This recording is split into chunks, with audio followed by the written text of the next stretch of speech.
വളരെ വ്യത്യസ്തനായ മനുഷ്യനാണ്.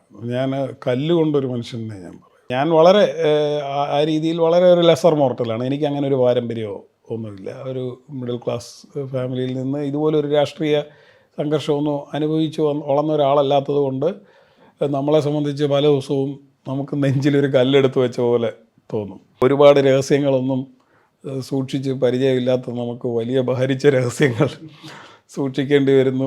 അത് ഓർക്കുമ്പോൾ ഇപ്പോഴും ടെൻഷനാണ്. അങ്ങനെ ഉള്ള ദിവസങ്ങളൊക്കെ ഉണ്ട്.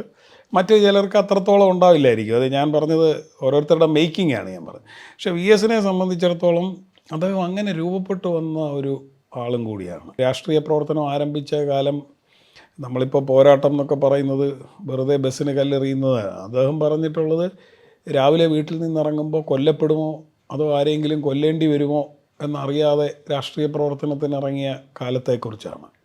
അപ്പോൾ അങ്ങനെ രൂപപ്പെട്ടു വന്ന ആൾക്കാരാണ്. 2, അധികാരം എന്ന് പറയുന്നത് ഒരു വിദൂര സ്വപ്നത്തിൽ പോലും ഉണ്ടായിരുന്നൊരു കാലമല്ല. ഈ മറ്റ് പാർലമെൻ്ററി വ്യാമോഹം അതൊക്കെ ഇപ്പോൾ പറയാമെന്നല്ലാതെ ഇന്ന് നമ്മൾ കാണുന്ന പല രാഷ്ട്രീയ പ്രവർത്തകർ നമ്മുടെ ഒരു മുൻവിധിയാണ് എന്ന് കരുതിയാൽ പോലും ഇതിലൊരു 80% ആൾക്കാരും അന്നത്തെ സാഹചര്യത്തിൽ രാഷ്ട്രീയ പ്രവർത്തനത്തിനേ ഇറങ്ങില്ല എന്നാണ് എനിക്ക് തോന്നിയിട്ടുള്ളത്.